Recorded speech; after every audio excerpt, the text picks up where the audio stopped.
ठरलं तर मग ही मालिका गेल्या कित्येक महिन्यांपासून TRPच्या रेसमध्ये अव्वल आहे. या मालिकेने तिचे पहिले स्थान कित्येक महिन्यांपासून सोडलेले नाही आहे. या मालिकेतील सगळ्याच व्यक्तिरेखा प्रेक्षकांना प्रचंड भावतात. या मालिकेत आपल्याला प्रतिमा आत्याच्या भूमिकेत अभिनेत्री शिल्पा नवलकरला पाहायला मिळते. शिल्पा ही केवळ एक अभिनेत्री नाही तर एक उत्कृष्ट लेखिका देखील आहे. तिने अनेक मालिकांचं लेखन केलं आहे. शिल्पा यांनी मृगजळ, अवंतिका, भाग्यविधाता, वहिनीसाहेब यांसारख्या मालिकांमध्ये काम केलं आहे. एवढंच नव्हे तर बाई पण भारी देवा या ब्लॉकबस्टर हिट चित्रपटात देखील त्या महत्त्वाच्या भूमिकेत झळकल्या होत्या. शिल्पा नवलकर एक प्रसिद्ध अभिनेत्री लेखिका असल्या तरी ते त्यांचं पर्सनल आयुष्य नेहमीच या सगळ्या प्रोफेशनल आयुष्यापेक्षा वेगळंच ठेवतात. त्यांनी नुकतीच सोशल मीडियावर एक पोस्ट शेअर केली आहे. या पोस्टमध्ये त्यांचे पती आणि त्यांची मुलगी आपल्याला पाहायला मिळत आहे.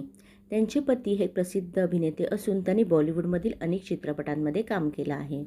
शिल्पा नवलकर यांचे लग्न प्रसिद्ध अभिनेता आणि दिग्दर्शक ऋषी देशपांडे यांच्यासोबत झाले आहे.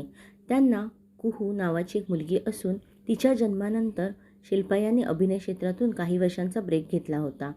पण अभिनयात ब्रेक घेतला असला तरी त्यांचं लिखाण हे सुरूच होतं. अभिनेते ऋषी देशपांडे आपल्याला सगळ्यात पहिल्यांदा पहेली या चित्रपटात पाहायला मिळाले होते. या चित्रपटाद्वारे त्यांनी बॉलिवूडमध्ये पदार्पण केलं होतं. त्यानंतर उडान, समांतर, सिटिझन, समायरा यांसारख्या अनेक चित्रपटांमध्ये त्यांनी काम केलं आहे. ते एक प्रसिद्ध दिग्दर्शक आणि अभिनेते आहेत. शिल्पा नवलकर यांनी साकारलेली प्रतिमा आत्या तुम्हाला कशी वाटते शिल्पा नवलकर यांनी साकारलेली प्रतिमा आत्या तुम्हाला कशी वाटते हा मला कमेंटद्वारे नक्कीच कळवा. आणि यासारखे व्हिडिओ पाहण्यासाठी PSquare मराठीला सबस्क्राईब करा आणि आमचे व्हिडिओ लाईक आणि शेअर करा.